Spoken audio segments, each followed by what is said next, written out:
Hello, ഇന്നത്തേക്ക് നമുക്ക് ചെമ്മീനും പിന്നെ കുറച്ച് മത്തിയും കിട്ടിയിട്ടുണ്ടായിരുന്നു. അപ്പോൾ ഞാൻ ഇന്നലെ വീട്ടിൽ നിന്ന് വന്നപ്പോഴത്തേനും കുറച്ച് മുരിങ്ങക്കായും കുറച്ച് പയറും അങ്ങനെ കുറച്ച് സാധനങ്ങളൊക്കെ കൊണ്ടുവന്നായിരുന്നു. അപ്പോൾ തീയൽ വെക്കാമെന്ന് കരുതി. അങ്ങനെ അതിന് വേണ്ടി അതൊക്കെ റെഡിയാക്കി ചോറ് റെഡിയാക്കാൻ വേണ്ടിയിട്ട് അരി കഴുകി കുക്കറിലേക്ക് ഇട്ടു.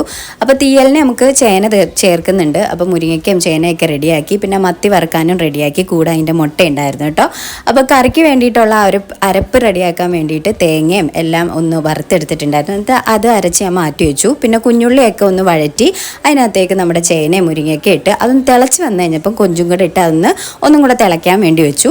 നമുക്ക് അപ്പോഴത്തേക്കിനും ചീരത്തോരൻ ഒന്ന് റെഡിയാക്കാൻ കരുതി. അങ്ങനെ ചീരത്തോരൻ ഒന്ന് അടുപ്പത്ത് മൂടി വെച്ച് കഴിഞ്ഞപ്പോഴത്തേനും കറി റെഡിയായി. അതൊന്ന് താളിച്ചെടുക്കുകയും ചെയ്തു. അങ്ങനെ ചീരത്തോരനും കറിയും എല്ലാം സെറ്റായി. പിന്നെ നമ്മുടെ മീൻ വറുത്തെടുക്കണം. അപ്പോൾ മത്തി ഓരോന്നായിട്ടിട്ട് നമ്മൾ വറുത്തെടുത്തു.